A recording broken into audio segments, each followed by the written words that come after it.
கொண்டக்கடலை வச்சு நல்லா சூப்பரான ஒரு ஸ்நாக்ஸ் இன்றைக்கி எப்படி பண்ணுறதுன்னு பார்க்கலாங்க. அதுவும் பார்த்திங்கன்னா குழந்தைங்களுக்கு சில சமயம் கொண்டக்கடலை வேக வச்சு கொடுத்தா சாப்பிட மாட்டாங்க. அதுவே கொஞ்சம் கிறிஸ்பியாக நீங்கள் பண்ணி கொடுக்கும்போது விரும்பி சாப்பிடுவாங்க. இப்போ இதுக்கு நான் சும்மா ஒரு கைப்பிடி அளவுக்கு தான் கொண்டக்கடலை எடுத்து நல்லா ஒரு 8 மணி நேரம் ஊற வச்சு எடுத்துருந்தேங்க. இதுக்கு வந்து கொண்டக்கடலை வந்து வெள்ளை கொண்டக்கடலை, கருப்பு கொண்டக்கடலை எதில் வேணால் செய்யலாம். ஆனால் கடலையை வந்து நல்லா ஊற வச்சுடுங்க.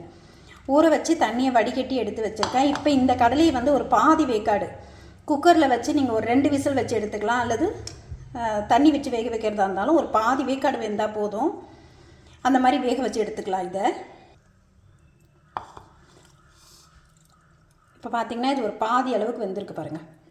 ரொம்ப அப்படியே அழுத்தினா மசீர அளவுக்கு இல்லை, கொஞ்சம் கெட்டியாக அந்த பாதி வேக்காடு வேக வச்சு எடுத்துக்கலாம். அதுக்கு மேலே வேக வைக்கணும்னு அவசியம் இல்லை. அதே மாதிரி கடலை வேக வைக்கும் போதே கொஞ்சம் ஒரு ஸ்பூன் அளவுக்கு கல்லுப்பும் சேர்த்து வேக வச்சுக்கோங்க. கடலைக்குள்ளேயும் அந்த டேஸ்ட் இறங்கிட்டு நல்லாயிருக்கும் சாப்பிட்றதுக்கு. நீங்கள் வேக வைக்கும்போது உப்பு சேர்க்காமல் வேக வச்சிங்கன்னா கொஞ்சம் சப்புன்னு இருக்க மாதிரி இருக்கும். கொஞ்சம் உப்பு சேர்த்து வேக வச்சுருங்க. இப்போ இது கூட ஒரு அரை ஸ்பூன் அளவுக்கு இஞ்சி பூண்டு பேஸ்ட்டு சேர்த்துக்கலாம். இது கூட கொஞ்சமாக மஞ்சள் தூள்,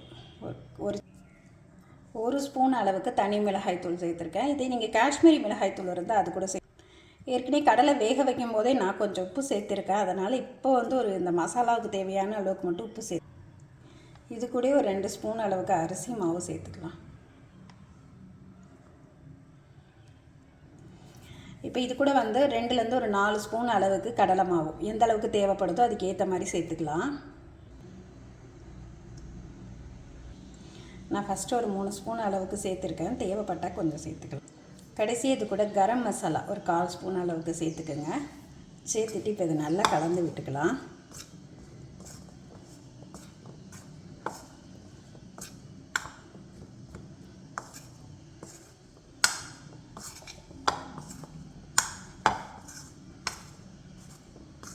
இந்த மாவெல்லாம் இந்த கடலை மேலே நல்லா கோட் ஆகும். அது வரைக்கும் கலந்து விட்டுக்குங்க.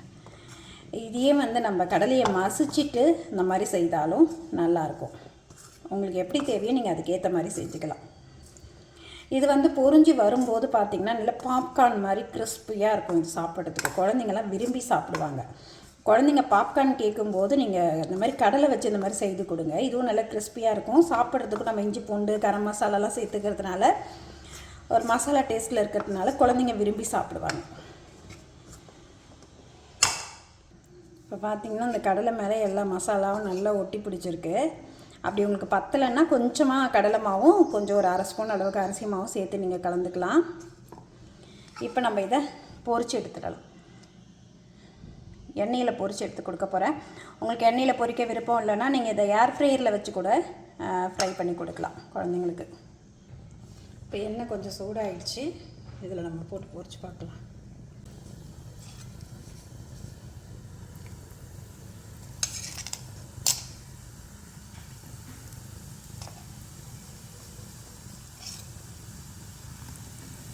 இப்படி நீங்கள் போடும்போது உதிரி உதிரியாகவும் வரும். அந்த மசாலா வந்து கரெக்டாகவும் இருக்கும். மேல் கோட்டிங் வந்து ரொம்ப பஜ்ஜி மாதிரி அப்படி இல்லாமல் அந்த மசாலா மட்டும் அந்த கடலை மேலே ஒட்டிக்கிட்டு சாப்பிட்றதுக்கு நல்லா கிறிஸ்பியாக இருக்கும். இதை போட்ட உடனே கரண்டி வச்சு கலக்காதீங்க. நல்லா அப்படி ஒரு நிமிஷம் வேகட்டும். வெந்ததுக்கப்புறம் கலந்து விட்டுக்கலாம். இது பாருங்கள், இது நல்லா வெந்துட்டு பார்க்குறதுக்கு நம்ம சிக்கன் பாப்கார்ன் KFCயில் சிக்கன் பாப்கார்ன் வாங்குவீங்க இல்லைங்களா, அந்த மாதிரியே இருக்குது பாருங்கள். ரொம்ப சூப்பரான இந்த கொண்டக்கடலை பாப்கார்னை நீங்களும் குழந்தைங்களுக்கு செய்து கொடுங்க. விரும்பி சாப்பிடுவாங்க. ஒரு கப்பு கொண்டக்கடலை சாப்பிட்றவங்க நீங்கள் இந்த மாதிரி செய்து கொடுத்தீங்கன்னா குழந்தைங்க கேட்டு வாங்கி சாப்பிடுவாங்க. அவ்வளோ சூப்பராக இருக்கும். அவ்வளோ கிறிஸ்பியாக இருக்குது பாருங்கள். கொண்டக்கடலை வந்து நல்லா கொஞ்சம் பெரிய கொண்டக்கடலையாக இருக்கிறதுனால பார்க்குறதுக்கு ரொம்ப அழகான சைஸில் இருக்குது. அப்படியே நமக்கு இந்த பாப்கார்ன் மாதிரியே இருக்குது பாருங்கள். குழந்தைங்க பாப்கார்ன் கேட்கும்போது நம்ம வீட்டில் இருக்கிற கொண்டக்கடலையை வச்சு ரொம்ப கிறிஸ்பியாக அந்த மாதிரி செய்து கொடுங்க. விரும்பி சாப்பிடுவாங்க. நீங்கள் டெய்லி சுண்டல் வெவிச்சு கொடுப்பீங்க. ஒரு நாள் இந்த மாதிரி செய்து கொடுக்கும்போது குழந்தைங்களுக்கு அவ்வளோ சந்தோஷமாக இருக்குங்க. இது கேட்டு வாங்கி சாப்பிடுவாங்க பாருங்கள். நல்ல கிறிஸ்பியான இந்த கொண்டக்கடலை பாப்கார்னை கண்டிப்பாக ட்ரை பண்ணி பாருங்கள். எல்லாத்தையும் பொரிச்சு எடுத்தாச்சு. எவ்வளவு கிறிஸ்பியாக இருக்குது பாருங்கள். அதேமாரி அந்த மசாலாவும் உதிரல பாருங்கள். நம்ம போட்ட மசாலாவும் நல்லா அது மேலே ஒட்டி பிடிச்சிட்ருக்கு.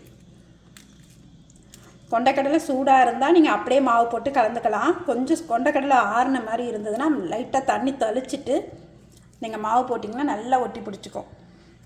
ரொம்ப இந்த பஜ்ஜி மாவில் கோட் பண்ண மாதிரியும் இல்லாமல் மேலே நல்ல ஒரு கிறிஸ்பியாக இந்த வெஜ் பாப்கார்ன் ரெசிபியை கண்டிப்பாக ட்ரை பண்ணி பாருங்கள். குழந்தைங்களுக்கு இப்படி செய்து கொடுத்தீங்கன்னா விரும்பி சாப்பிடுவாங்க. இது எவ்வளோ கிறிஸ்பியாக இருக்குன்னு பார்ப்போமா?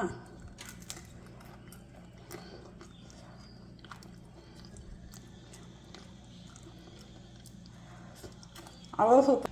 ஈவினிங் டைமில் டீ காஃபியோட ஸ்நாக்ஸுக்கு கண்டிப்பாக இந்த ரெசிபி நீங்களும் ஒரு முறை ட்ரை பண்ணி பாருங்கள்.